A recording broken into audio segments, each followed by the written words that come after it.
Alright, when we were first told we'd be giving persuasive speeches on a topic, anything we wanted, I thought to myself, well, shoot, I'm not qualified. I didn't even know what I wanted to speak about. So, I did what any student would do, and I Googled it. I read a few different articles on persuasive speech topics. I ended up counting. I read 1,164, because I thought I'd write a speech about that. I drafted 3 speeches, and I changed my ideas several times.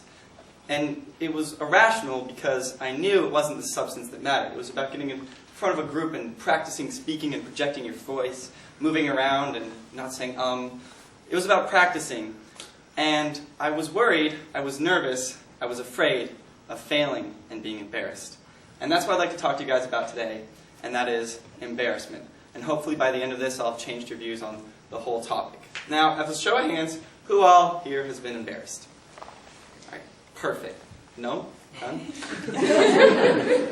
Well, it's a very relevant topic, especially for students moving through different social groups and figuring out, who your friends are, meeting new people. It's also a perfect topic because if and when I do make a mistake, I'll be embarrassed about it, and I'll prove my own point. So from here on, speech is perfect. Now, before I get into the science and the hows and whys of embarrassment, I'd like to share with you all a personal mistake I made last summer. Last summer, I had an internship with Trident Seafoods up in Petersburg, Alaska for 3.5 months. The first 2 weeks, I had the opportunity to sit down with my boss and her boss over a few bags of jelly beans and get to know each other. We'd be working closely together over the course of the summer, and it was important to get a feel for how each other worked. Norming, if you will. And the conversation eventually led to an embarrassing time. My boss talked about a time she got way too drunk and had some shenanigans, and her boss talked about a time in high school that had stuck with him for 40 years. He eventually qualified that he doesn't put himself into situations that could be embarrassing because he feels like it takes away from who he is and how people view him. And then they asked me, Grant, tell us an embarrassing story. And I couldn't recall anything. And I thought about it, and in writing the speech I've remembered 2 times, so I do get embarrassed. But I couldn't think of any rush of adrenaline caused from being embarrassed. And so they made it their personal goal over the course of the 3-odd months we were together to embarrass me. Humiliation, pranks, uncomfortable conversations, whatever. And I'm not proud to say that they failed. Now before I explain my mistake, I'd like to explain to you all what embarrassment is, how it works, and why. Embarrassment is a physical signal that you send off as a physical apology to those around you for a social transgression. It's the smile in the corner of the mouth, the touching of the face, the averting of the eyes, the blushing of the cheeks from adrenaline, the butterflies. I'm sure you're all familiar. But what that does is it signals to other people, hey, I know I made a mistake. I know there are social rules and I broke them. I know I burped at the table in front of execs. I know I tripped on my way to an important meeting. People saw me, and I'm sorry. I'm still one of you. I know the rules. I'm not one of them that doesn't understand how we operate. And it prevents you from being ostracized.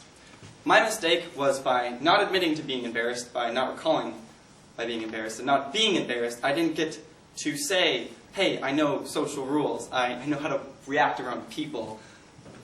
It opened me up to be ostracized. And I recovered because they tried over the course of the summer to embarrass me, and that was a time where we could build rapport.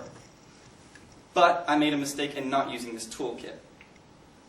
The Department of Psychology at University of Berkeley has found, and these findings have been backed up by other studies. They've been quoted by American Psychology Today, Psych Central. You'll find this all over the internet, as I did, researching frantically for a topic, that what embarrassment does is that physical apology makes people more likely to trust you, forgive you, like you. It endears you to them. So one of the reasons why I was posing for you guys, it also gave me some confidence, and that's fantastic. By not using this, I missed out on an opportunity to endear myself to them. Let me check my notes for a second. All right. I made a note not to get ahead of myself, but it looks like I'm not there yet. So, I know what you're all thinking, and that is, Grant, I've lived my whole life afraid of embarrassment. I thought it was this uncomfortable thing, this uncomfortable feeling, and now I know it's this fantastic feeling, and I should seek it out at every turn, and endear myself to others, and get embarrassed, and grow. And that is totally correct. That is what I'm here for today, to talk to you. I want you guys to go out there and get embarrassed. But I also want to qualify that it's not all sunshine and rainbows. The fear of embarrassment can cause debilitating anxiety, and irrational behavior. as I experienced trying to desperately find a topic. So I'd like to keep that in mind. I would like you, to keep that in mind. This is something that many studies quote as debilitating. I'd like to give an example. Teens everywhere are embarrassed to buy condoms, and that prevents them from practicing safe sex. This is something that teen safe sex organizations and Planned Parenthood are combating. They're trying to normalize the behavior so it's not something you're embarrassed about, or they're trying to give you mediums where you can buy condoms anonymously so you don't have to go through that embarrassment and you can practice safe sex. This is an example, a primary example, of ways embarrassment makes people irrational.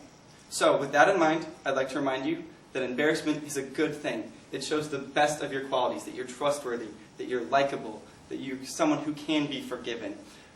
Whereas the fear of embarrassment debilitates you, it prevents you from meeting new people, getting closer to people, and it prevents you from taking chances and pushing yourself.